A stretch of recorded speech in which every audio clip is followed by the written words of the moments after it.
It is a Super Bowl preview edition of First and Pod. I'm Danny Parkins. He's Andrew Fillipponi. We say every team, every game, every week. There is just one game with two teams. It's a rematch. It's incredibly exciting. Poni, let's start here. Who's going to win? I'm going to pick against the Chiefs again. No! I've done it every week on the podcast. Why my God. Why quit? Man, I have not talked to anybody in either the gambling space or just anecdotally who likes the 49ers, and they're favored. So what's that all about? Have you hear people that like San Francisco, 2.5-point favorite. I heard an argument today that the reason why they're favored is because the sports books have so much liability on 49ers futures bets to win the Super Bowl that were placed before the season started. Not sure about that, but that was an interesting theory. Yeah, I'm on the 49ers again. An anti-Chiefs bet for now the fourth straight week from yours truly. Wow. I picked Chiefs and Lions before the year, and then inexplicably, when they were both in the championship games, picked Ravens and Niners to win. Idiotic picks for Championship Sunday. Those are my picks, Danny, so thank you for ripping the two teams that I picked that were going to win the game. I will go with my preseason pick of the Chiefs. I think it is reductive to say Mahomes over Purdy, but that isn't the only thing. The Niners defense for 6 weeks has not looked good. And I think a huge part of it is the Hufanga injury. I think he is emerging into a superstar, or was emerging into a superstar. So why don't you tell people who are not as boned up on the NFL as the two of us are? Because I think a lot of fans do know who he is, but I don't think he's a big enough household name where you just throw a Polynesian name out there and people are like, oh, we know what that guy does. Well, I mean, the Polamalu comp is simplistic because of the Polynesian descent, but he's a do-everything safety who is impossible to game plan against because he freelances. And so he makes an impact against the run, he blitzes, and he's a complete ball hawk. He has some Ed Reed in his game. He has some Polamalu in his game.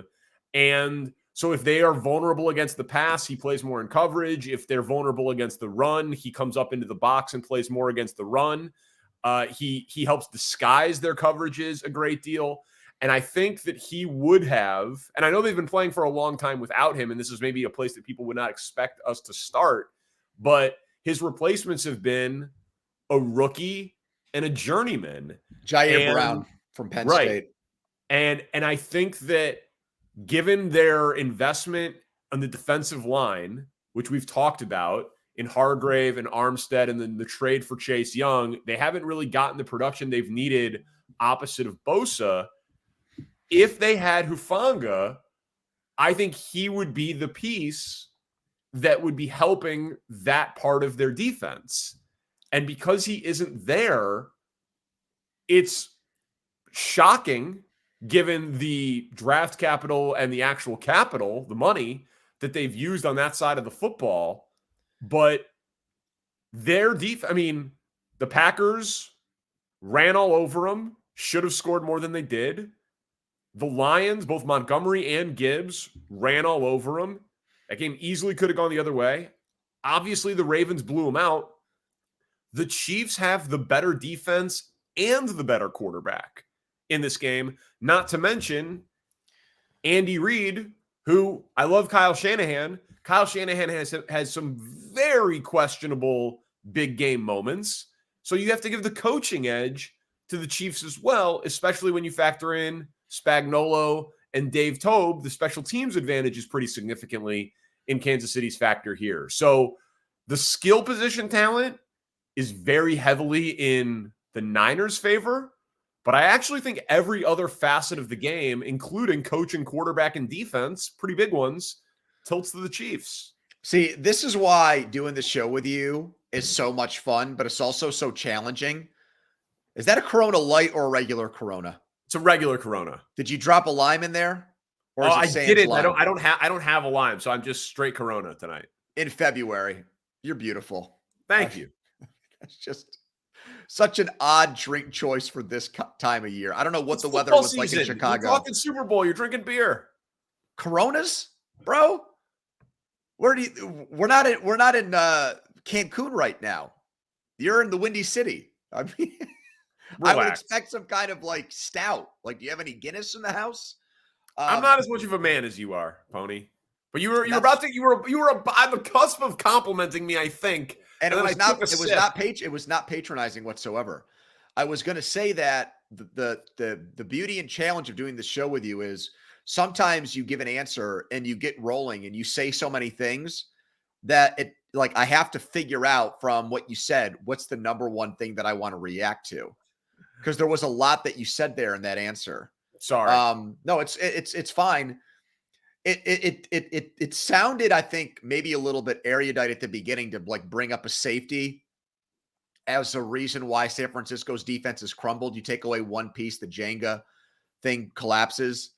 But I lived this a couple of years ago. The Steelers had, and I'm not talking about Watt now because TJ Watt speaks for himself. He should be winning Defensive Player of the Year right now, but he's getting robbed because this is the one award apparently where PFF matters. Now I'm going to go off on my own side tangent. Can I just for a second? PFF is not being used as a measuring stick or tool for any other award, but here it is for Defensive Player of the Year, which can we at least have, if we're going to cite their stats like we do WAR in baseball, can it be applied to everyone?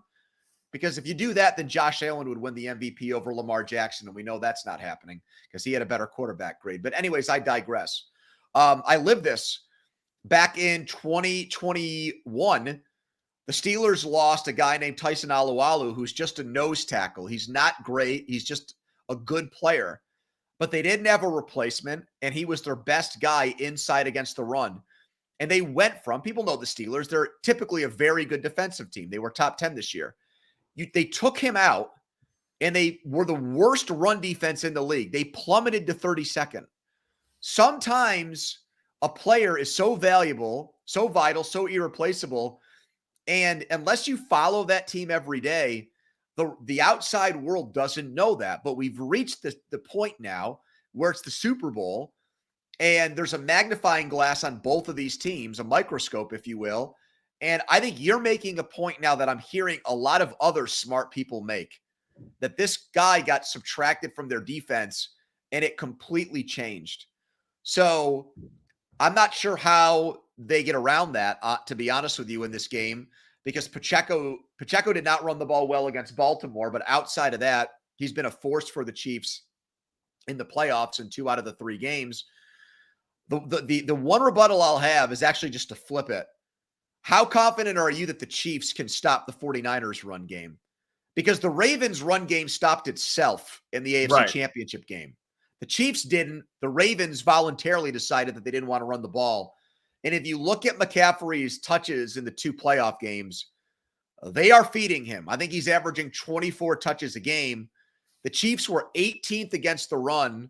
And I don't see a whole lot of evidence that if that's what Kyle Shanahan does, if he just hands the ball to Christian McCaffrey a lot in this game, I'm really not confident that the Chiefs are going to be able to stop that. The Bills did it for most of the first half of that game 2, or now 3 weeks ago, and they had a lot of success running the ball on the Chiefs. And now part of that was they had a running quarterback too. But Shanahan is such a smart offensive game planner and schemer, great run schemer, and he's got the best running back in the NFL at his disposal. No, I mean, McCaffrey is a guy that if I liked the Niners, I would be betting him for MVP, because I don't really see a formula for the Niners to win without him having 150 yards from scrimmage and a couple of touchdowns. And I think that's obviously possible, but I think he has to have a massive game. And I completely agree that he's a matchup nightmare, but game script, man, like game flow, Chiefs get out to a lead. And if Purdy throws an interception, which it feels like he should have a few, this postseason, and the Chiefs get to play from out in front by 10, 14 points, Shanahan is going to be in a tough spot. And will he repeat the mistake that Baltimore did of just abandoning the run game? Obviously, he shouldn't, but I do think that there is a scenario where the Chiefs are able to score against this Niners defense that has just not been good against good teams. And I didn't plan to bring this up as early as here, but like, I did not know about these Mahomes in a dome stat. Are you familiar with this? Mahomes in a dome. He's 11-0 with 26 touchdowns against 2 interceptions. Now, he lost at Lucas Oil last year, but the roof was open. So there's a small caveat there. But this guy, when he gets to play, and he's 4-0 at Allegiant, the Raiders plays. When he gets to play on a fast track in a dome, he's even better than he's been. So I don't think that the Niners I don't think this is going to look like the AFC Championship game where it's 17-10 and, I know the Ravens committed a few turnovers in the end zone and they still could have won the game, but that was a slugfest after the first quarter. I don't think that's what we're going to see here. I don't think the Chiefs offense is going to struggle to move the ball or put it in the end zone. Wouldn't it be something if it were flipped? Because what we're describing here, and I think it's the right narrative or storyline to track and to point out leading into this game. What we're basically saying here is that the Chiefs are playing a lot better than the 49ers right now. Just to kind of to condense it into one sentence, that's what you're saying.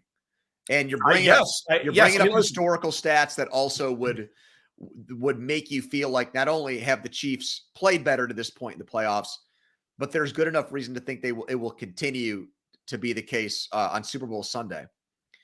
It's funny because I think that was the same conversation going into the 49ers Chiefs Super Bowl. Like that game, what did Kansas City do? They fell behind huge in both of their home playoff games. They got behind big to Houston. They got behind big to Tennessee. And then you brought it up again. They got behind big to the 49ers even in the Super Bowl. So they were down, 10 with 7-8 minutes left? So it just felt like with those games, before each game, hey, they can't afford to – you can't do this again. You can't keep digging yourself a hole. You can't keep getting down in these games. Well, they did, and they won a Super Bowl that way. And the 49ers, I think you made the point about giving up on the run game. Well, that can't happen against Kansas City. If you do that, you're going to lose. I will allow that Kansas City is better than both teams the 49ers beat in the NFC playoffs, and their defense is better for sure than Detroit and Green Bay. But I think it would be ironic if Kyle Shanahan, who's synonymous with being the offensive coordinator in 16 with the Falcons and being the head coach when the 49ers lost in the Super Bowl in 2019 to the Chiefs, if that's their journey to a Super Bowl, where they fall behind in each game and actually find a way to come back and win each game. Because they've gambled in these two. They've been down in both. They could have easily lost to Green Bay, and they should have lost to Detroit. They really have no business being in this game.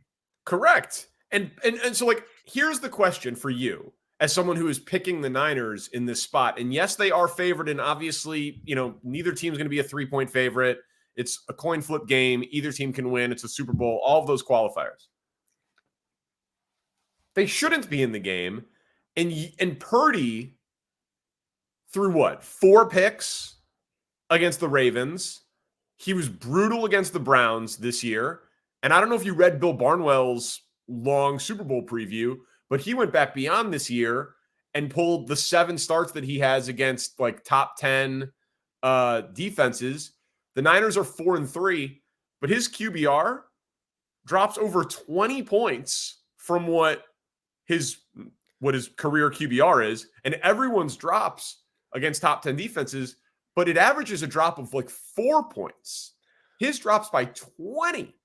Like, he has not been good against good defenses this year in a small sample, not that his whole career is a small sample, or in his career, they have a winning record, but he himself has simply not been good. And the Chiefs defense is really damn good. It's that kind of research that made Bill Barnwell your pick for football writer that you have to read. I got to read him. Week. He made your top 5, great. and you couldn't even come up with 4 more. It was just Barnwell. Neither can you. Barnwell. Yeah, I actually felt bad about that. The guy that I felt, not that he cares, but the person after we did our Ask Me Anything segment who I thought about, who I do like a lot, is Mike Sando. I like his column each week in The Athletic. I think he does a good job. He does like a 5 or 6 bullet point thing or 5 or 6 questions. I think it's very all right. Well get back done. to how you're picking Purdy against a good defense.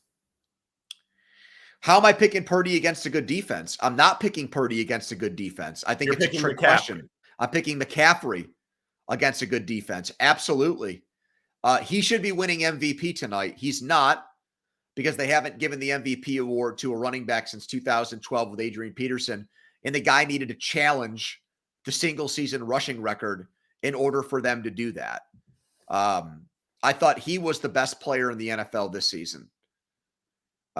Most dynamic, most complete, a touchdown machine.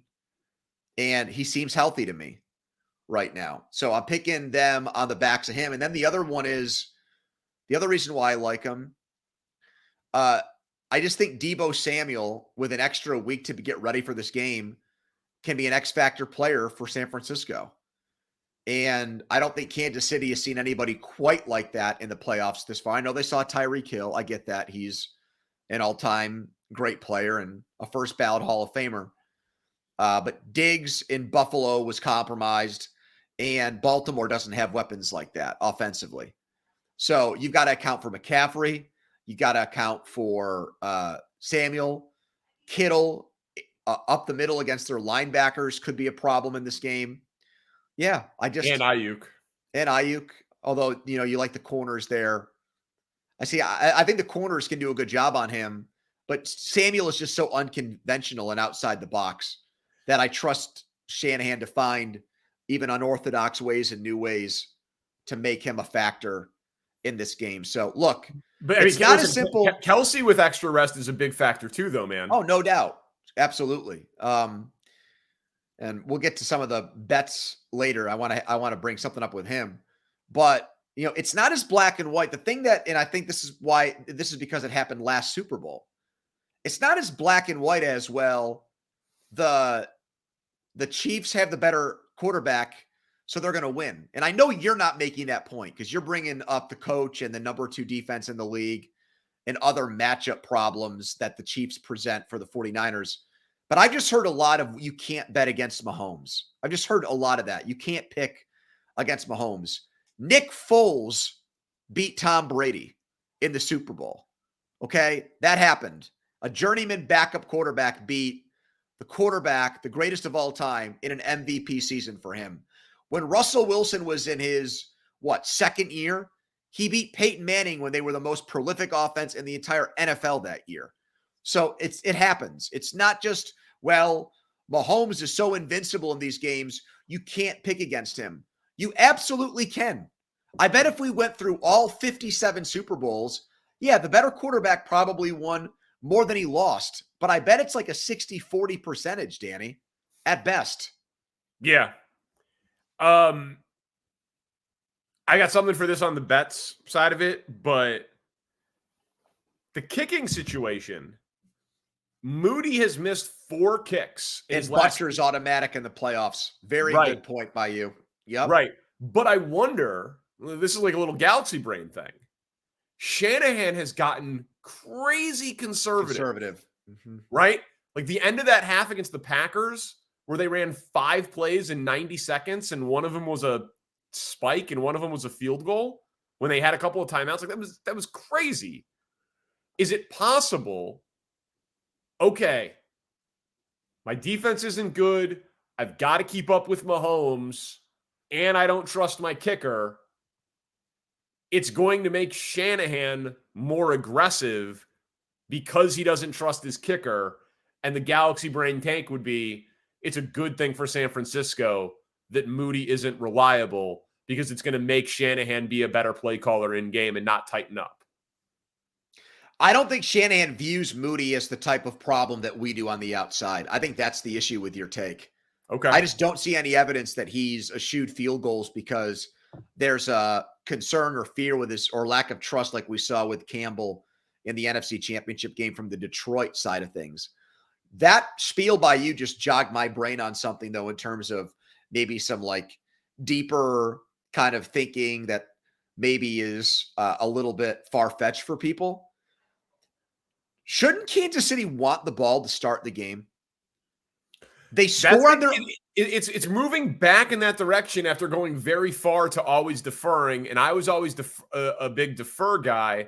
But they score on their opening drives all the time in the playoffs. We know that Reed is a mastermind at that. Yep. If you can create the situation where, all right, we're getting the ball at our own 25-yard line, and we've been working on all these plays with that in mind, in that exact situation. It's been such a successful endeavor for the Chiefs to begin games with touchdowns. If I'm them, I would want to just keep that going in this game because they've been such a good front-running team in these playoffs. Yeah, I get it. Set the tone, trust your offense, go with your scripted plays, don't risk getting pinned on a punt, all that stuff. I want the extra possession in the second half and the opportunity to score twice in a row. Personally, I would win the toss and defer. I think that's getting a little too cute for my liking. We're going to do gambling at the end, but we want to talk some legacy stuff for coaches, key players.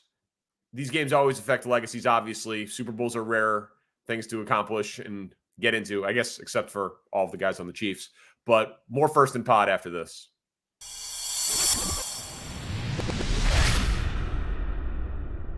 All right, back in on First and Pod, Danny Parkins, Andrew Fillipponi. I think there's a pretty clear answer to this, Poni, even though obviously a Super Bowl matters for all these guys' legacy. It matters for Kelsey and Mahomes and Reed, and it matters for everybody. Who has the most to gain with a win on Sunday? Okay, so this goes for coaches too? Yeah, coaches and players. Yeah, everybody. I think it's Shanahan. Yep. I think Kyle Shanahan is my answer because he's done everything else, and I think he runs the risk of if he loses.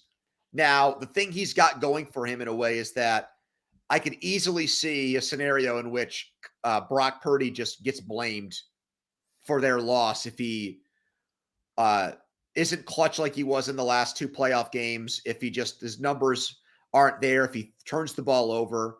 I think that'll be an easy thing for the media to do, to just say, well, they tried Mr. Irrelevant, and this is why they recognized with Jimmy Garoppolo that they needed to bring in a higher level quarterback because that guy can only take you so far, and the other team has Mahomes and they didn't, and there you go. But I think for his status as an all-time coach, not just like where he ranks among contemporary coaches, but at some point, he's 44 years old now. He's got to finish the job. And I think that the way we go, we love to build people up to tear them down. He's going to quickly become one of these coaches and one of these personalities in sports who we stop saying complimentary things about and start ripping them for never having won the big game. And I think if he loses this game on top of the last Super Bowl with the 10-point lead, and then what happened when he was a coordinator in Atlanta, I think that gets put back in his face. I might do some of that depending on how the game goes. So my answer is Kyle Shanahan right now. Mine as well. I think that's the right answer. If you lose 28-3, and I didn't even know you were going to ask me that, just so people know that was off the top of my head. Yeah, that was just my knee-jerk gut reaction to your question. Listen, I think if you're the coordinator of the team that loses 28-3, and then you're the head coach of the team that is up 10 with 7 minutes left in the Super Bowl, and then you lose another Super Bowl when you're the favorite, it sticks to you. Purdy throws 3 interceptions, you're right. People will blame him. And that's why he's the 1B answer. If Brock Purdy wins the Super Bowl, and the winning team, the quarterback often wins MVP. Now, obviously, he could win with 15 pass attempts and they control the game on the ground and McCaffrey gets it. And sure, there's a scenario. But if this is a game where he throws for 250 yards, 3 touchdowns, no picks, and there's no Kindle Vildor off the face mask completion, 51-yard prayers, like if he's legit good in elevating guys and leading guys for runs after catch and threading the needle and converting on 3rd down and that sort of thing, it won't matter what any of us say. I mean, the guy's making $900,000 this year. He'll get a massive contract and he will be their starter. I don't know that he'll get the contract this offseason, but they will hitch their wagon to Super Bowl champion, Super Bowl MVP, Brock Purdy, if he's the reason they win the game. So I think it's Shanahan, but Purdy's number 2. Okay, so that, like, you twisted that in a way that makes it hard for me to argue against you. Thank you. If he's got a lot to gain because the 49ers are going to have faith in him and reward him with a contract if he's the reason why they win. I have a hard time based on what teams typically do in these situations. I mean, I don't think they're going to treat him like Trent Dilfer and dump him for an Elvis Gerback after winning a Super Bowl. So in that respect, I think you're right. But I think, Danny, I think that's probably true even if they lose. Like, just based on the way Kyle Shanahan talked about Brock Purdy this week when it sounded like he had a couple drinks in his system at opening night. I don't know if you saw any of that. Do you agree with me? Yeah, it looked like he was enjoying his time and not taking the media stuff very seriously. Yeah, I agree. Yes. And the media wasn't taking itself very seriously. They were asking Brock Purdy if he looked like Lee Harvey Oswald, which, by the way, I think he does. Yeah. And I've not done a lot of Kennedy assassination conspiracy theory stuff, but when that came up this week, I've now been inundated with people's theories, and I have to say they make a very compelling argument that it was not one guy. I don't know how you feel about that, but I'm starting to think maybe this Oswald guy, I don't know. I'm not convinced he did it now. Let me just put it that way. Okay. Well, I think he probably did it, but alone? No, I think he had some backing from, the mob, maybe Cuban. I think he's going to get the contract either way. But as far as like the most, you think if he throws 3 interceptions? Okay, well, yeah, all right. So if you're going to, what if he plays like he did against Baltimore? Okay, if that happens, then I don't think that he'll get it. And then what I've said several times, and Spencer just put it in our chat about how I've said maybe Russell Wilson is their quarterback next year or somebody like that. In that exact scenario where he has a Kerry Collins against the Ravens game, or Rich Gannon against the Bucks, or Neil O'Donnell against the Cowboys. Yeah. If he has a game like that, then I do think all bets are off. I do think he could potentially lose his job at some point, either this offseason or next year. But the reason why I didn't want to answer him as the guy that is most to gain is because if they win, I think the court of public opinion is still not going to be convinced. If he has a Super Bowl performance that looks like his 2 NFC playoff games, but the 49ers find a way to win the game, he's going to get treated like Brad Johnson in Tampa Bay or somebody like that, who we're going to need to see, unless he has like some great breathtaking drive where they go 80 yards to win a Super Bowl like Roethlisberger or Brady or something, or Eli Manning or something like that at the end. I think if he just has an average game where he makes enough plays and they barely win, I think the system quarterback thing is still going to be thrown back in his face by people like you and me, and probably rightfully so. Yeah. I know. I agree. But when you're making $900,000 and you're Mr. Irrelevant, if you win a Super Bowl and you win it because of you got a lot to gain. On the Chiefs side, it's fascinating because even though I think like the Brady stuff is premature and just like I don't think it's a top 10 most interesting thing about this. Well, did you text Nick about that, by the way? Did you get Yeah, on of Nick a course. little bit? Yeah, I did. It still matters for all of them because at any given moment, it could be their last, right? Marino gets there early, never gets back. We know that this could happen, so we should never take it for granted. But if the Chiefs win 3 Super Bowls in 5 years, it's them, the Steel Curtain, the 90s Cowboys, and the Patriots twice. So it's an all-time run. It helps Kelsey in the all-time tight ends debate for who's the GOAT with Gronk. Reed's a first ballot Hall of Famer, but Belichick's retired. He gets another ring after it's 6 AFC championship games with the Chiefs, 5 NFC championship games with the Eagles, 3 rings, already second all-time in postseason wins. I mean, it's massive for him.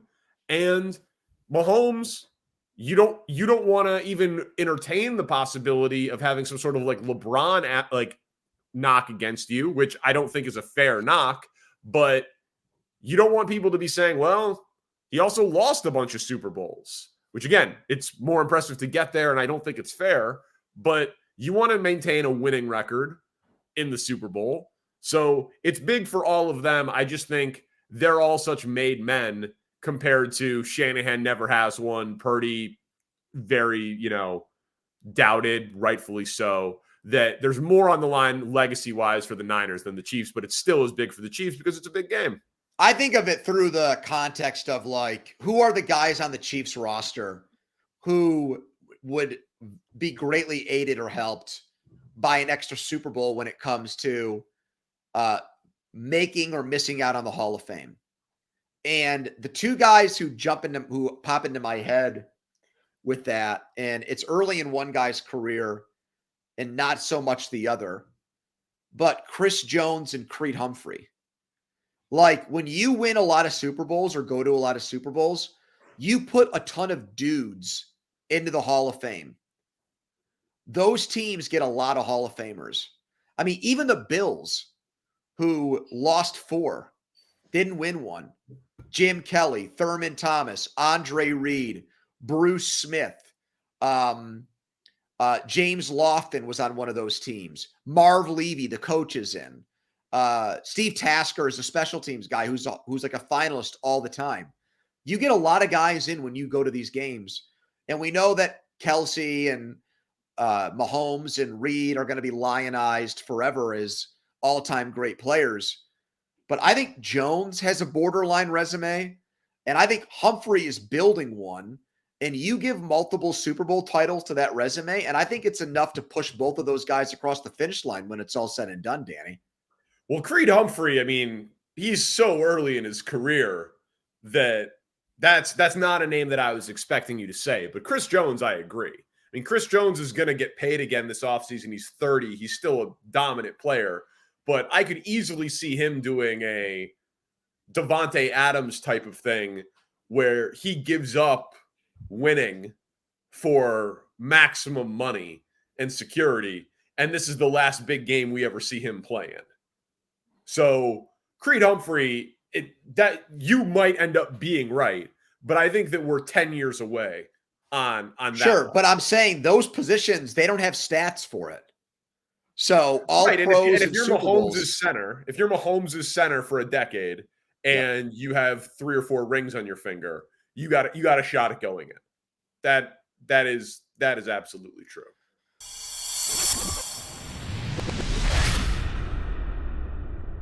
Timeout. We'll be back after this on First and Pod, and we will see if we can make some money on the Super Bowl. All right, welcome back in. First and Pod. Give us a 5-star review. You know the drill. All right, so I know we're opposite each other on who is going to win the game. So it's going to be tough for us to find commonality, but that's in normal circumstances. Not in the Super Bowl. We can find props. We can find props that we like. Do you want to start? Yeah, because it's one that backs up the Chiefs winning. It's not a sophisticated or one of these crazy props where you have to, find some kind of combination or, there's all kinds of just the sports books do such a good job of giving you just a cheesecake factory sized a menu of things to bet on for this game, even more so than the typical game by far. I found out something today that as someone that works in this business and cares about this stuff as much as I do, I learned about it and I'm like, wow, I'm a freaking idiot for not knowing that until now. And I made a bet without this knowledge that actually was like an ignorant bet by me that ended up, I think, right now looking even better. Did you know that the fans are now part of the MVP vote? 20% of the MVP vote is what fan. percent? 20% is now fan voting. 20%. Kelsey. And there's already Reddit stuff out there, message board stuff about Taylor Swift fans being told this is how you do it. This is how you cast votes for Kelsey. He's down to 14. He's down to 14-1. And he opened at 17-1. So people are on this. I said it last week on the pod. I think there's a lifetime achievement award to this as well. I think there's also potentially, unless he just is incredible, I think that there's a little bit of Mahomes fatigue to take into account too. Montana won 2 MVPs, and then the third time they won, they gave it to Rice. Brady won 2 MVPs, had a good game against Philly, but they gave it to Deion Branch. That happens. And yeah, I heard Nick say this week, Nick Wright say that Mahomes would be the first guy ever to win 3 straight Super Bowl MVPs. And obviously, he lost the Super Bowl and didn't win the MVP. But yeah, in Super Bowls that he won, he'd be the first guy ever to do that. Yeah, absolutely. Good job by Nick. So that's why I think Kelsey. We know he's a big game player. We know he's a playoff performer. I also think the people that are there who aren't media voting on this would want to be a part of something unique like this where he wins. No tight end has won the Super Bowl MVP award before.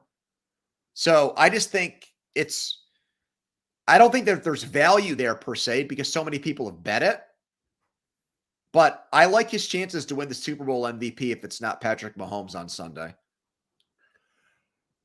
The only thing that's tough about it is if you think if the Chiefs are going to score a bunch of points, he's got to have 3 touchdowns. I mean, maybe it's a 100-yard game with 2 touchdowns. And what's your definition on a lot of points? I'm interested in that. Like, what would you consider to be a lot of points? Well, I mean, the total in the game is 47.5, but I think if 30 for the Chiefs would be a lot of points. That'd be a high scoring game for them, which is where I wanted to go.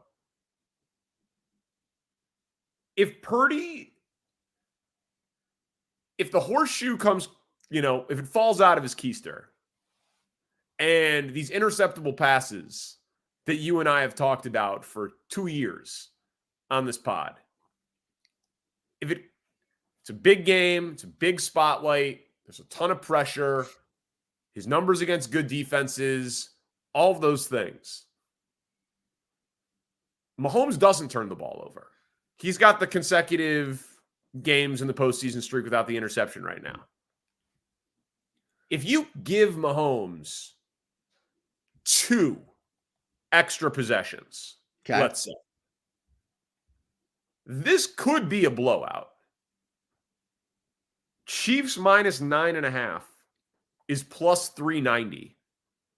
Chiefs minus 13.5 is plus 600. I like both of those. You're telling me it's completely beyond the realm of possibility that this game's 31-17 Chiefs? No, I don't think it is.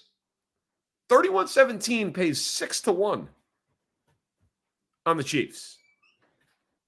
I like that a lot. And you're betting on Niners defense continuing to be what it's been. Purdy getting the luck that he deserves, and Mahomes being Mahomes. None of those things feel that outlandish in the game. So I will be on the Chiefs on both of those numbers. So the last time for the double-digit win, for the Yeah. 2-touchdown win. Yeah. So the last time we had a blowout in the Super Bowl, it was because the Chiefs could not block the Buccaneers. Yep. I don't think I don't think it could play out that way. Like, Purdy, I think, is going to need to have self-inflicted wounds. I don't see Kansas City, and he could. I mean, he's gotten good turnover luck. I don't see the 49ers offensive line wilting to the pressure by the Chiefs defensive front. I don't. I know that's happened a little bit in the last two games with Baltimore's offensive line, especially with Spagnuolo's blitzes. That part of the equation would stun me. If Spagnuolo is such a wizard that, like, it flusters Shanahan, their blocking assignments and blocking schemes are all thrown off, and there's free guys on Purdy, and he's getting hit and knocked around, and he's turning the ball over because he's not getting protected well enough. You know, like, that would be a surprise to me. But, you know, him having jitters early in this game and turning the ball over, how could you rule that out based on what we've seen from him in the playoffs? He's needed to warm to games. One was a bad weather game. The other was just Detroit came out and punched the 49ers in the mouth right off the bat, and I think they were stunned by it. So I can't completely rule that out, Danny. I mean, I'm picking San Francisco, but the thought has crossed my mind that there could be a blowout. And this is going to sound so weird, but I like the 49ers to win. But if you told me a team was going to get blown out, I would probably pick San Francisco to be the team on the wrong end of things.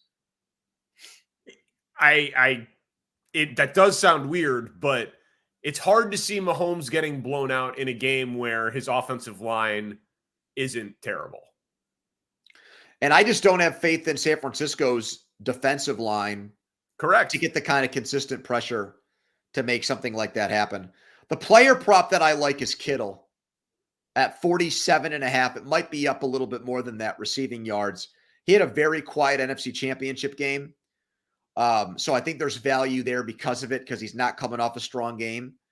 And I think that's where the 49ers can attack the Chiefs defensively, is that you can find those matchups for Kittle against Kansas City linebackers and safeties.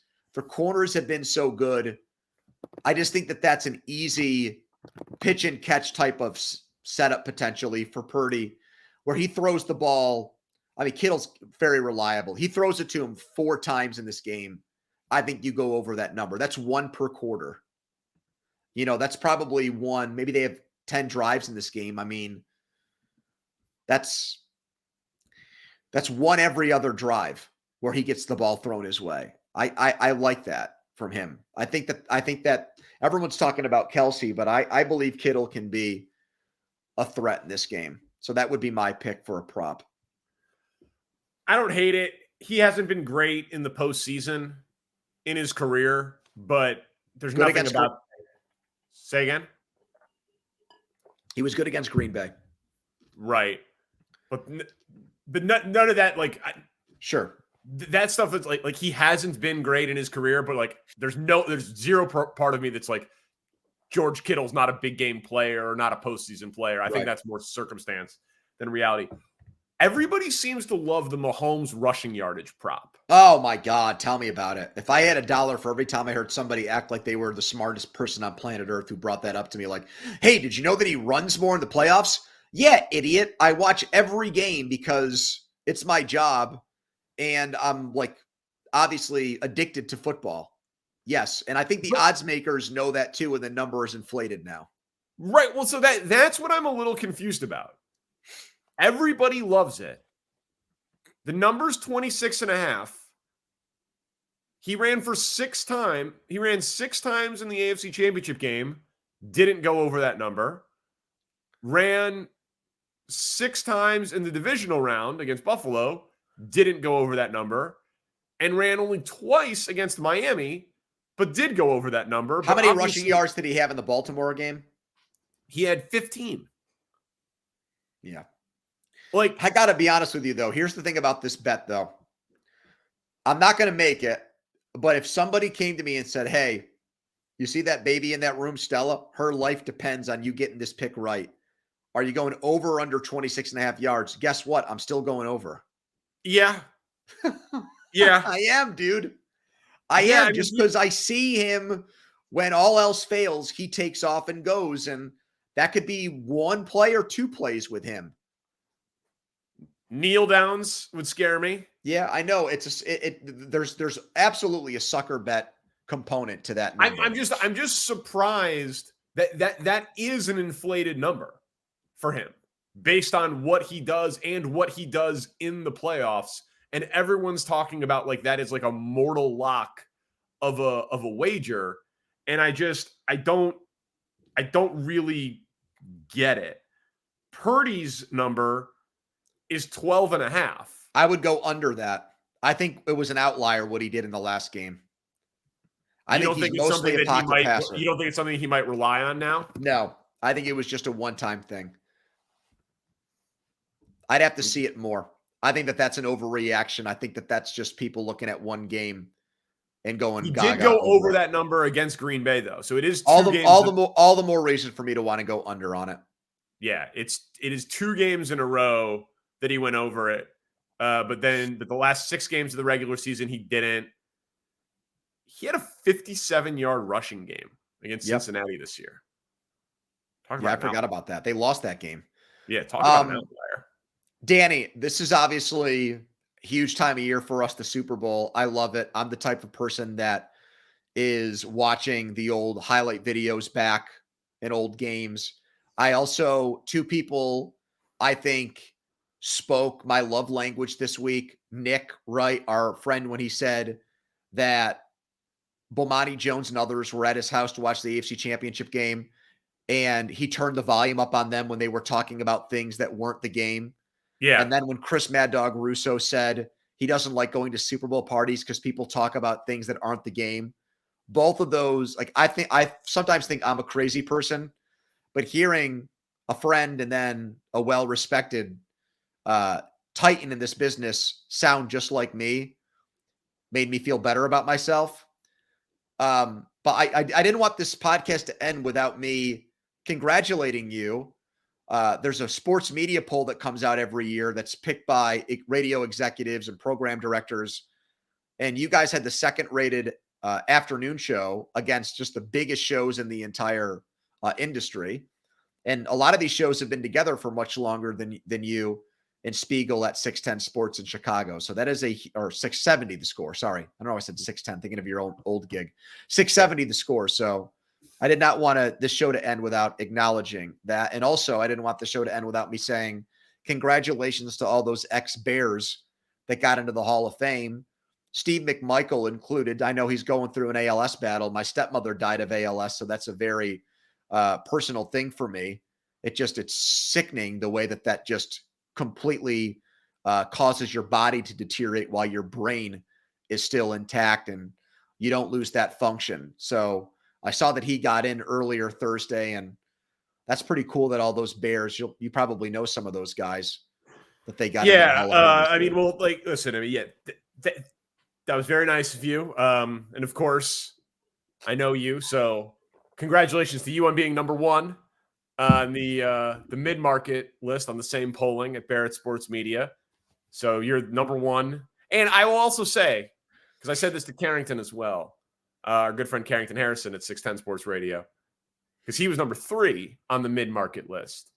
It's complete BS that you guys are mid-market and San Diego is considered major market. No one in the world would argue that doing afternoons in San Diego is a better job than doing afternoons in Pittsburgh or Kansas City. Now, maybe based on the weather. I was just going to say, if I told my wife, hey, the station in San Diego is interested in me, I think she'd say, well, okay, keep them on the phone. What are they offering? Are they going to fly us out there and wine and dine us? But yeah, I get what you're saying. For sports cities, yeah, you want to do the job where the people care and the sports matters. New York, Boston, Philly, Chicago, Detroit, Cleveland, Minneapolis, Pittsburgh, Kansas City, San Francisco,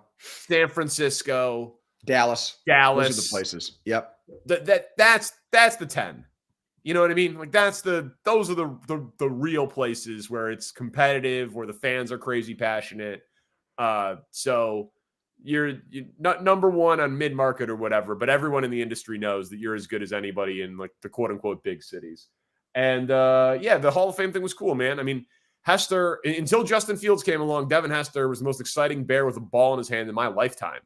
When they would crank Soldier Boy and he was standing back there waiting for those punt returns, it was incredible. I know Julius Peppers is the third Bear who got in, but I don't think of him as a Bear. I think of him as a Carolina Panther. Right. He was good as a Bear. He played in big games as a Bear, but he didn't really play well in the big games. He missed Rodgers in the NFC Championship game. He could have gotten down for a sack at the end. That was brutal. But Hester is a very important Bear in my lifetime, and Mongo, Steve McMichael, on arguably the biggest personality team in NFL history, the 85 Bears, the team with Ditka and the influence and the Super Bowl shuffle and the punky QB Jim McMahon. He was arguably the biggest personality on the biggest personality team. I mean, a complete larger-than-life figure. So it's awesome that he's alive when he gets into the Hall of Fame and that his family knows that he's aware that it happened. But yeah, man, enjoy the game. And my buddies were talking about, like, are we doing a Super Bowl party? But we have so many kids that we all were just like, you know what? It's better to not do a Super Bowl party because then we just deal with like our own chaos at our house, as opposed to if you get 10 friends together and there's 16 kids, inevitably you have to deal with everybody's chaos.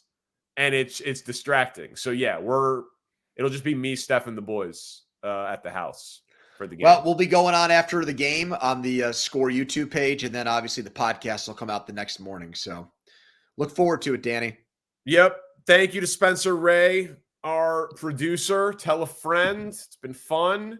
We will be on probably not right when the game ends. I think we're going to watch the award ceremony after the game, see who gets MVP. But as soon as the MVP is crowned, we will go live with First and Pod. Tell a friend. Peace.